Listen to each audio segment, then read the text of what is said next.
सुप्रभात सभी छात्र छात्राओं, परम सत्कार और आदर के योग्य सभी अभिभावकगण महोदय, बाल साधना विद्यालय परिवार से जुड़े हुए सभी मार्गदर्शक, सभी श्रेष्ठ बंधुओं, मैं सभी का इस बाल साधना की ऑनलाइन क्लास में हार्दिक अभिनंदन करता हूँ, स्वागत करता हूँ, इस्तकबाल करता हूँ और कोरोना जैसी वैश्विक महामारी में आपके परिवार की स्वस्थता और कल्याण की कामना परमपिता परमेश्वर से करता हूँ।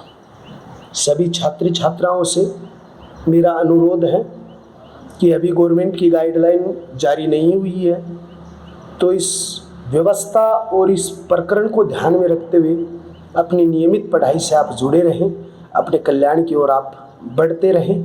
विद्यालय परिवार कल भी, आज भी और आगे भी आपके भविष्य को लेकर चिंतित है।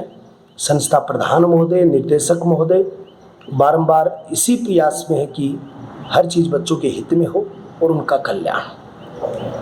प्रिय छात्रों, मेरे हृदयगत भावनाओं में एक आदर और सत्कार का स्थान पाने करने वाले मेरे बच्चों और बच्चियों, आज हमारा अध्याय नंबर 9 का तृतीय और अंतिम भाग है। जो हम इस लेसन को लेके चले थे तब इसका नाम था भारतीय कृषि व्यवस्था, और उसमें 2 प्रकार की फसलें हमने पढ़ी थी। पहले नंबर पर हमने खाद्यान्न फसलों का जिक्र किया, दूसरे पर हमने दलहन फसलों का, और तीसरे पर हम मुद्रादायिनी वाणिज्यिक और नकदी फसलों के बारे में आपको बताएंगे।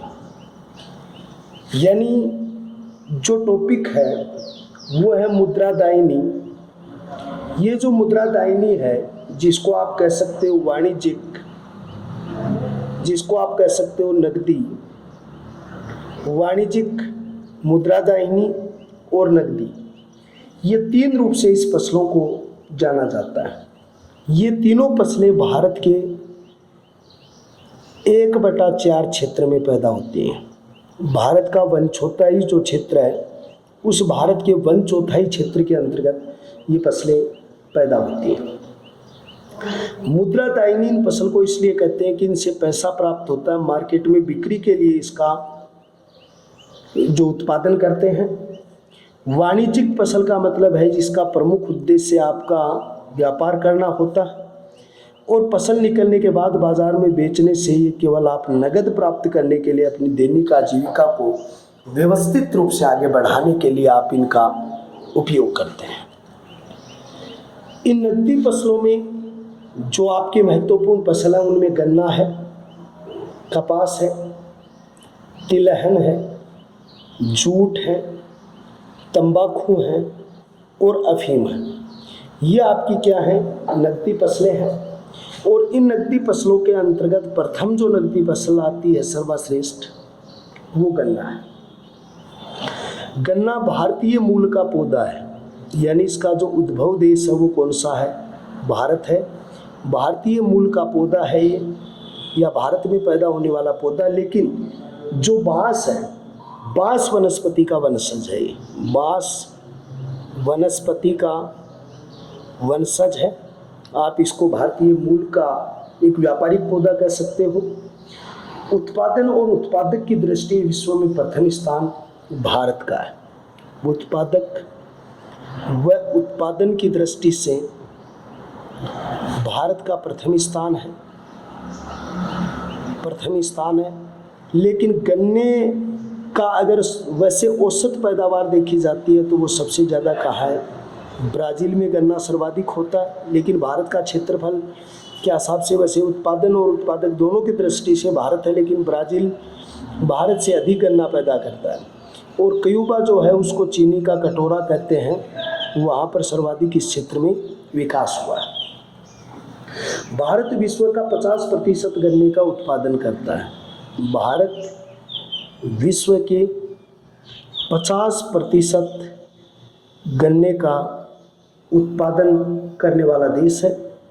गन्ना एक उष्णकटिबंधीय पौधा है, एक उष्णकटिबंधीय पौधा है, और गन्ने के लिए 100 से 200 सेमी तक वर्षा चाहिए।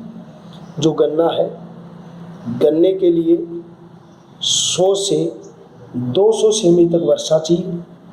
इनको जो मिट्टी है, मिट्टी काली होनी चाहिए या कछारी होनी चाहिए या दोमट होनी चाहिए। इन तीनों मिट्टियों में कोई भी हो सकती है। उस मिट्टी की एक विशेषता होनी चाहिए, वो नमी प्रधान मिट्टी होनी चाहिए। मिट्टी चाहे कछारी हो, दोमट हो, काली हो, लेकिन उस मिट्टी के अंतर्गत जो पानी ग्रहण करने की क्षमता है, जो नमी ग्रहण करने की क्षमता है, वो होनी चाहिए। गन्ने की फसल एक साल में ये यानी कि पूरी होती है, तो आप लिख सकते हो गन्ने की फसल जो है वो एक साल के अंतर्गत पूरी होती है। लगभग एक साल पकने में उसको लगता है। गन्ना खरीफ की फसल है। गन्ना जो है वो खरीफ की फसल है। सर्वाधिक सिंचाई की आवश्यकता जो है वो भी गन्ने को पड़ती है। सर्वाधिक जो सिंचाई की आवश्यकता होती है वो सिंचाई की आवश्यकता भी किसको होती है? गन्ने को होती है। भारतीय गन्ना अनुसंधान केंद्र है, वो भारतीय गन्ना अनुसंधान केंद्र जो है वो कोयम्बतूर में है। और कोयम्बतूर जो क्षेत्र है वो तमिलनाडु का प्रसिद्ध क्षेत्र है। जहाँ पर ये आपका कोयम्बतूर है तो तमिलनाडु क्षेत्र का हिस्सा है। प्रति हेक्टेयर में गन्ना सर्वाधिक तमिलनाडु में पैदा होता है। प्रति हेक्टेयर गन्ने का सर्वाधिक उत्पादन जो प्रति हेक्टेयर गन्ने का सर्वाधिक उत्पादन जो होता है वो तमिलनाडु में होता है। तमिलनाडु में होता है सर्वाधिक उत्पादन प्रति हेक्टेयर। और वैसे सर्वाधिक गन्ना जो पैदा होता है वो सर्वाधिक गन्ना यूपी में पैदा होता है। उत्तर प्रदेश में सर्वाधिक गन्ना पैदा होता है। राजस्थान में कुल उत्पादन का 9.16% होता है। राजस्थान में गन्ने के कुल उत्पादन का 9.16% होता है। तो आप कह सकते हो जो गन्ना भारत के अंतर्गत है वो सर्वाधिक उत्तर प्रदेश में होता है।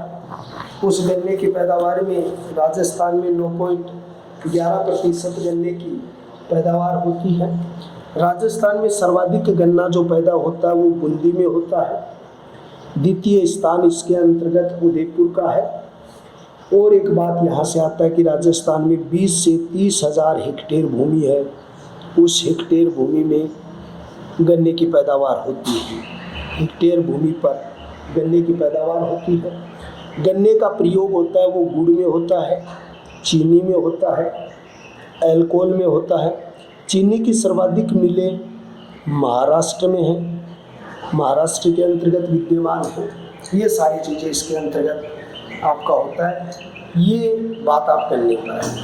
तो गन्ना भारतीय मूल का पौधा है, लेकिन आपकी सबसे बड़ा प्रश्न है ये बांस की वनस्पति का वंशज है।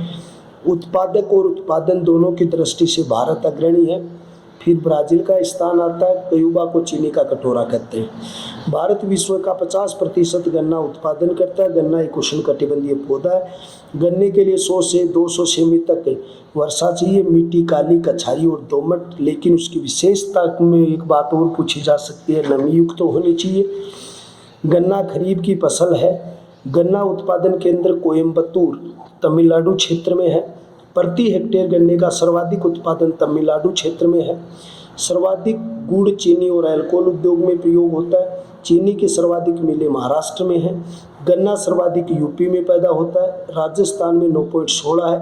बूंदी, उदयपुर, चित्तौड़गढ़, भीलवाड़ा में गन्ने की पैदावार होती है। 20 से 30 हज़ार हेक्टेयर भूमि पर गन्ने की पैदावार होती है। ये आपको यहाँ से लिखना है। फिर दूसरी फसल जो मुद्रादायिनी फसल है वो कौन सी है? कपास है। कपास जो क्षेत्र है, कपास की मदरलैंड भारत है, जन्मभूमि भारत है। कपास की मदरलैंड कह सकते हो या भारत जन्मभूमि है। जन्मभूमि है वो कपास की भारत है। कपास के उदाहरण सभ्यता काल में कालीबंगा में प्राप्त हुए हैं। कहाँ प्राप्त हुए? कालीबंगा क्षेत्र में प्राप्त हुए हैं। कपास एक नगदी फसल है। कपास एक मुद्रादायिनी फसल है। कपास का नाम सिड्डन भी है। कपास को सफ़ेद सोना कहते हैं। कपास को नरमा कहते हैं। कपास को बनिया कहते हैं। और कपास जो है वो एक मुद्रादायनी नकदी फसलों में आती है। कपास है वो सूती वस्त्र उद्योग का आधार है। सूती वस्त्र उद्योग क्षेत्र का एक आधार स्तंभ के रूप में है। कपास के लिए 100 से 200 सेमी तक वर्षा चाहिए, 50 से 100 सेमी तक वर्षा चाहिए। और कपास के लिए एक बात है कि 200 दिन तक पाला रहित आपको चाहिए कि किसी तरीके का पाला ना पड़ जाए। इसके लिए मिट्टी है वो गहरी काली होनी चाहिए या लावाकृत होनी चाहिए या चिकनी होनी चाहिए, क्योंकि उसके अंतर्गत अत्यधिक नमी के यही कारण है कि काली मिट्टी को कपासी मिट्टी भी कहते हैं, क्योंकि काली मिट्टी में सर्वाधिक कपास है वो पैदा होती है। कपास के बीज को बिनोला कहते हैं। बिनोला कपास का बीज होता है। जो कपास का बीज होता है उसको बिनोला कहते हैं। और उस बिनोलों से क्या निकाला जाता है? तेल निकाला जाता है। कपास के उत्पादन क्षेत्र का 6.7% है, यानी कपास का कुल उत्पादन क्षेत्र भारत के पूरी फसलों में वो 6.7% कपास की पैदावार होती है। कपास की जिन्स में गंगानगरी, बीकानेरी, अगेती, अमेरिकन कपास है। ये कई कपास की जिन्स हैं। अमेरिकन कपास वो महीन रेशे की होती है, लेकिन भारतीय कपास जो है वो बड़े रेशे की होती है। बड़े रेशे की कपास है वो भारत में होती है। अमेरिका वाली जो कपास है वो महीन रेशे की होती है। राजस्थान में 4.7 लाख हेक्टेयर भूमि है। उस हेक्टेयर भूमि में क्या होता है? कपास की खेती की जाती है या कपास बोई जाती है। तो ये सबसे बड़े उद्योग के रूप में है। 66% कपास अकेले राजस्थान के गंगानगर में होती है। अगर राजस्थान की कपास की बात की जाए तो राजस्थान की 66% कपास अकेले गंगानगर में होती है। गंगानगर जो क्षेत्र है उसके अंतर्गत होती है। 25% भाग जो कपास का है वो 25% भाग उदयपुर, सिरोही, चित्तौड़गढ़, भीलवाड़ा क्षेत्र में होती है। 25% भाग उदयपुर में, सिरोही में, चित्तौड़गढ़ में और भीलवाड़ा में। 66% अकेले श्री गंगानगर। देश में उत्पादन की दृष्टि से प्रथम स्थान गुजरात, द्वितीय महाराष्ट्र, तृतीय और प्रथम स्थान जो कपास में आता है वो गुजरात का है। द्वितीय स्थान जो है वो किसका है? महाराष्ट्र का है। और तृतीय स्थान जो आता है वो आंध्र प्रदेश का है। आंध्र प्रदेश में होती है। और एक बात ये भी है, भारत एक जनसंख्या की दृष्टि से बड़ा देश है। यहाँ कपास की पूर्ति नहीं हो पाती है। तो कपास की पूर्ति नहीं होने के कारण कुछ भारत के देश हैं, सूडान जो भारत का सहयोगी देश रहा है, मिस्र है, केनिया है, सूडान है, मिस्र है, केनिया है, अमेरिका है। उससे भारत क्या करता है? कपास का आयात करता है, कपास को आमंत्रित करता, बुलाता है, मंगवाता है, खरीदता है। आपका दूसरा टॉपिक है जो कपास है। कपास की मदरलैंड जन्मभूमि भारत है। कपास के उदाहरण सभ्यता काल के अंतर्गत प्राप्त हुए और कौन से स्थान पर हुए? कालीबंगा पर। ये एक नकदी फसल है, मुद्रादायनी फसल है।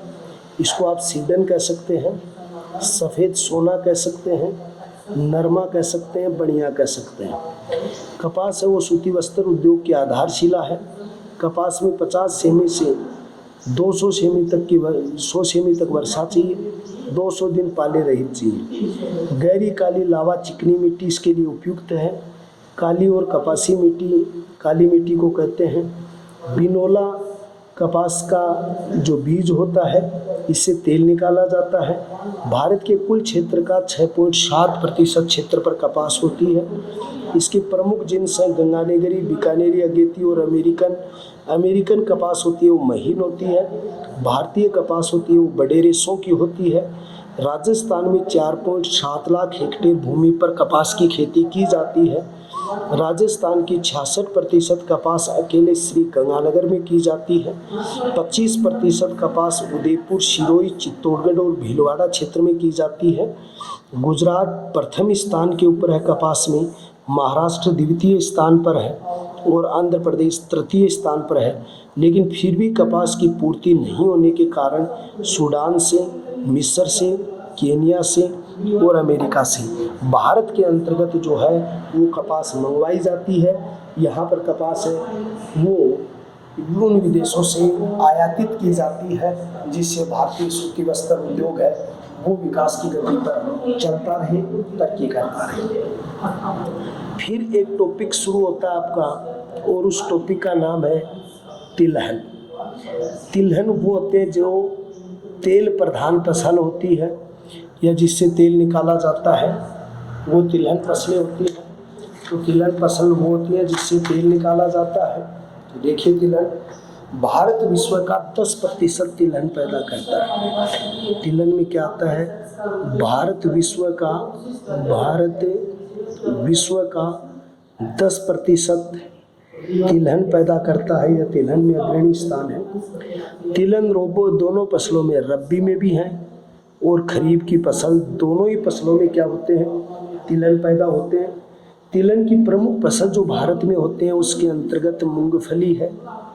मूंगफली के अलावा सरसों है, सरसों के अलावा तिल है, सूरजमुखी है, सूरजमुखी के अलावा अलसी है और सोयाबीन है। ये वो प्रधान फसल तिलहन की हैं जो अक्सर भारत में पैदा की जाती है। मूंगफली और सोयाबीन कुल तिलहन का 80% पैदा होता है। दो फसल ऐसी हैं, मूंगफली और वो दूसरा जो है सोयाबीन। ये सोयाबीन और मूंगफली दो हैं जो भारत के कुल तिलहन का 80% पैदा होता है। 80% पैदा होता है। अब इन तिलहन में प्रथम स्थान पर जो आपका वो मूंगफली है। यह मूलतः ब्राज़ील का पौधा है। मूलतः ब्राज़ील देश इसकी जन्मभूमि है, ब्राज़ील का पौधा है। विश्व का 30% मूंगफली भारत में होता है। विश्व का 30% मूंगफली भारत में होता है।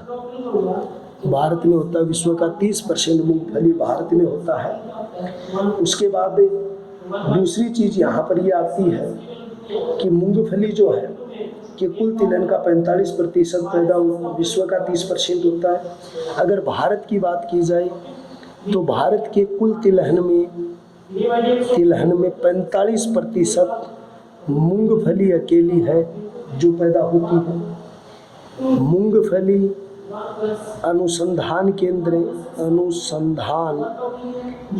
जूनागढ़ गुजरात है। मूंगफली की सर्वाधिक पैदावार गुजरात में होती है। फिर आंध्र प्रदेश, तमिलनाडु, महाराष्ट्र, कर्नाटक और राजस्थान का छठा स्थान है। तो मूंगफली गुजरात के अंतर्गत है।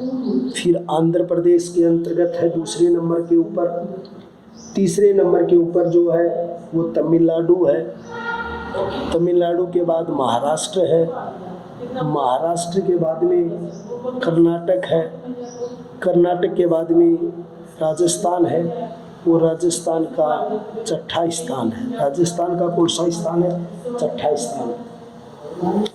लेकिन राजस्थान में मूंगफली कहाँ पैदा होती है? तो सर्वाधिक मूंगफली राजस्थान के बीकानेर में, फिर भरतपुर में, फिर हनुमानगढ़ में, गंगानगर में, सवाई माधोपुर में और जयपुर में। ये जो प्रधान क्षेत्र हैं जहाँ पर मूंगफली सर्वाधिक पैदा होती है। तो राजस्थान में मूंगफली बीकानेर में, भरतपुर में, हनुमानगढ़ में, गंगानगर में और श्री माधोपुर में मूंगफली सर्वाधिक पैदा होती है। बीकानेर के लूणकरण सर में राजस्थान की सर्वाधिक मूंगफली होती है।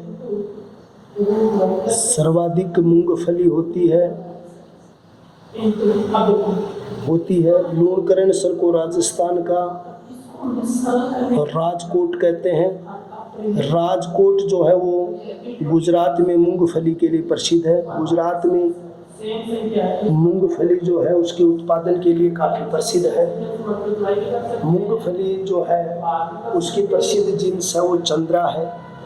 यानी प्रसिद्ध जिन्स जो इसकी है वो चंद्रा नाम की जो जिन्स है वो मूंगफली की जिन्स है जो बहुताय बोई जाती है। तो आप पढ़ रहे हैं तिलहन, विश्व का 10% तिलहन भारत पैदा करता है।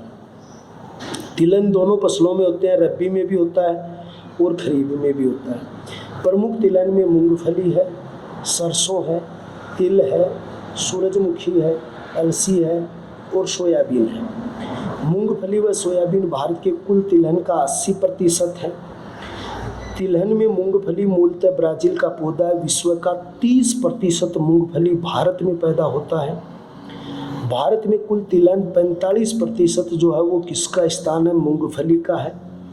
मूंगफली अनुसंधान केंद्र जूनागढ़ गुजरात का प्रसिद्ध है और मूंगफली की पैदावार में प्रथम स्थान जो फर्स्ट है वो गुजरात है, सेकंड आंध्र प्रदेश है, थर्ड तमिलनाडु है, फोर्थ महाराष्ट्र है, फिफ्थ कर्नाटक है और छठा स्थान राजस्थान का है। राजस्थान के मूंगफली पैदावार वाले हिस्से बीकानेर, भरतपुर, हनुमानगढ़, गंगानगर, सवाई माधोपुर और जयपुर है। बीकानेर में लूणकरण संघ को राजस्थान में सर्वाधिक मूंगफली पैदा होती है, राजस्थान का राजकोट कहते हैं। और गुजरात में मूंगफली के लिए राजकोट प्रसिद्ध है। और मूंगफली की जो जिन्स है प्रतिष्ठित है वो कौन सी है? चंद्रा है। चंद्रा है वो मूंगफली की क्या है? जिन्स है। यह महत्वपूर्ण योगदान इसके अंतर्गत आता है। तो मूंगफली के लिए पूरे भारतवर्ष में प्रसिद्ध है। भारत का प्रसिद्ध स्थल अगर पूछ ले, भारत का प्रसिद्ध स्थल कौन सा है? स्थल मूंगफली के लिए प्रसिद्ध है तो आप राजकोट लिखो। मूंगफली के लिए प्रसिद्ध लिखना पड़े तो राजकोट लिखो। क्या लिखोगे भाई? राजकोट लिखना है। राजकोट आएगा, गुजरात के अंतर्गत आएगा। तो ये शब्दावली आपको याद करनी है। अब आपकी अगली नकदी फसल है जो अंतिम आती है, जो आपके तिलहन क्षेत्र में आती है, और उस अंतिम फसल का नाम है सरसों।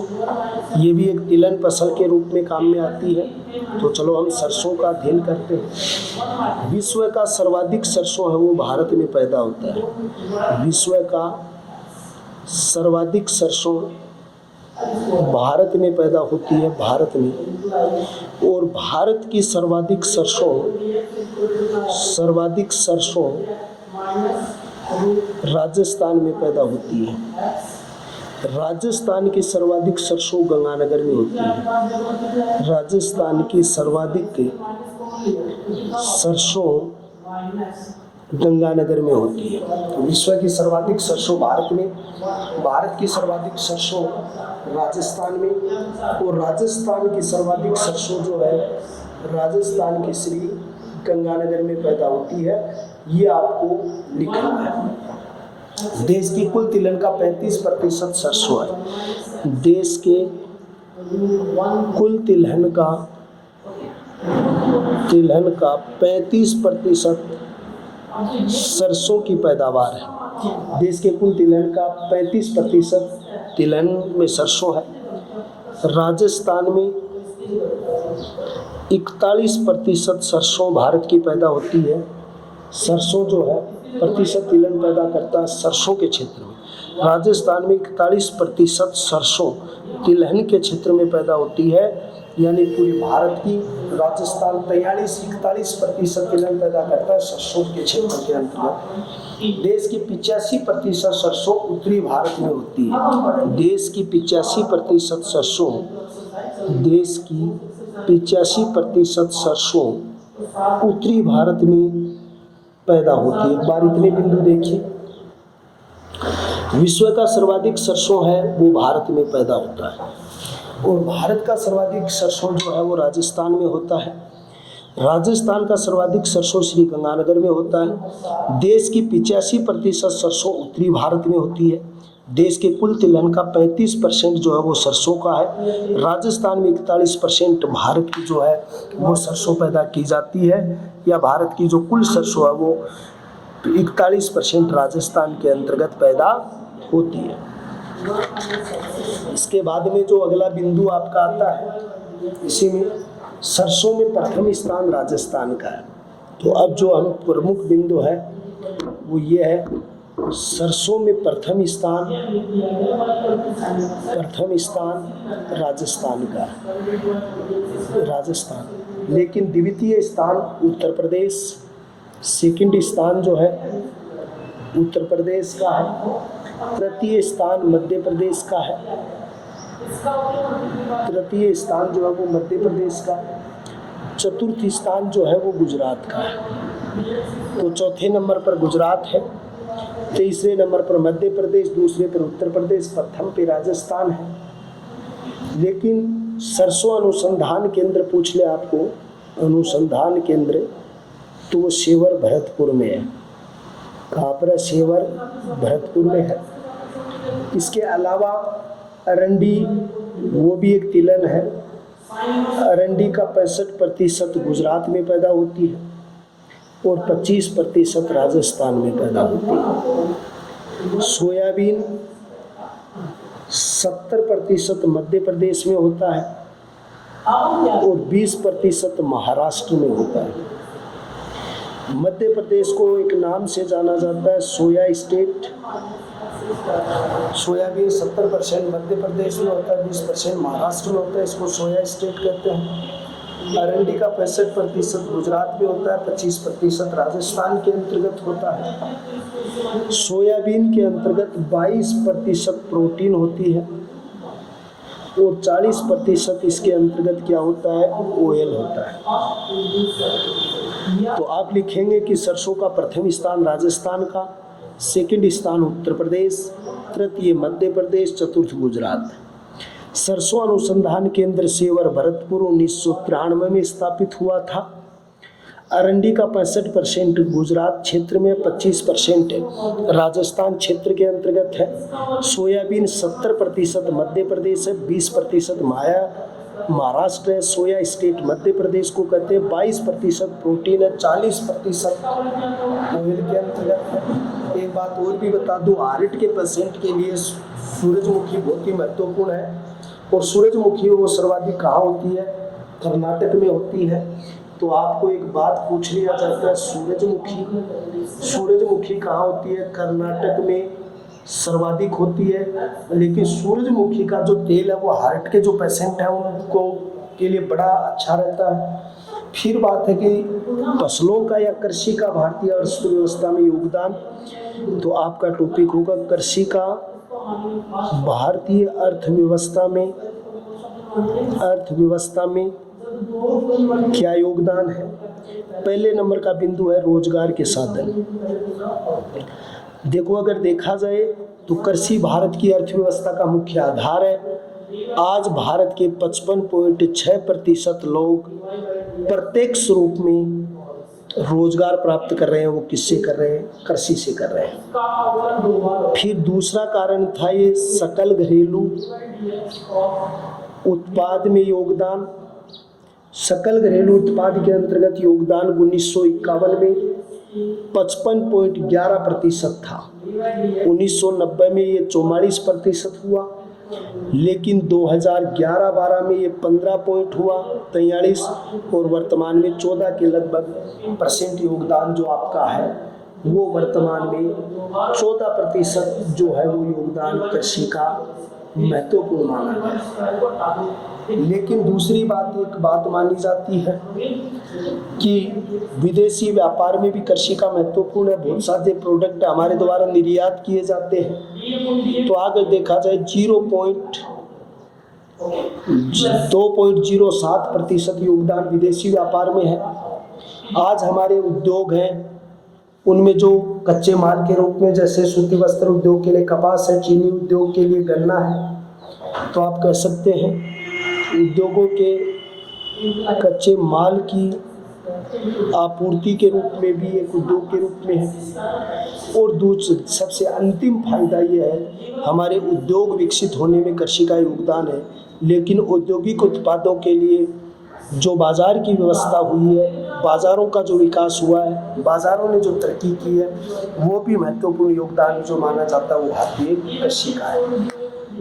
तो भारतीय कृषि का जो योगदान है या अर्थव्यवस्था में भारतीय कृषि अर्थव्यवस्था में योगदान ये आपका प्रमुख कृषि का भारतीय अर्थव्यवस्था में योगदान, रोजगार के साधन, जिसमें आपको 55.6% लोग इसमें प्रत्यक्ष रूप से जुड़े हुए। सकल घरेलू उत्पाद में 51 में 55 था, फिर 99 में 92 में 90 में 44 हुआ, 12 में 15 पॉइंट, अब 14% चल रहा है। विदेशी व्यापार में 2.7% था और उद्योगों को कच्चे माल की आपूर्ति भी कृषि उत्पादों और प्रोडक्टों से होती है और औद्योगिक उत्पादनों के लिए जो बाजार उपलब्ध हुए हैं वो सारे बाजार उपलब्ध होने में भी इसका योगदान महत्वपूर्ण रहा है या अत्यधिक योगदान रहा है। ये बात आपका था। इसके साथ आपका नोवा लेसन पूरा हुआ। भारतीय कृषि व्यवस्था, मैं मानता हूँ कि तिलन दलन की डिटेलें और भी काफ़ी हैं, लेकिन आपके सिलेबस को मद्देनज़र रखते हुए ये सारी चीज़ें आपको बताई गई हैं कि आपके सिलेबस में कौन कौन सी चीज़ें हैं। आप इसकी PDF देखोगे, अच्छे तरीके से पढ़ोगे और कल अगला टॉपिक ज्योग्राफी का हम लेके आएंगे 10वें लेसन के रूप में आएंगे। नियमित रूप से आप पढ़ते रहें। आपका सहयोग, आपका प्रेम इस बाल साधना विद्यालय परिवार के प्रति विश्वास बनाए रखें। तब तक के लिए हम आपसे विदा चाहते हैं। जय हिंद, जय भारत। कल एक बार फिर मिलेंगे इसी मोड पर। तब तक के लिए हम अलविदा हो रहे हैं।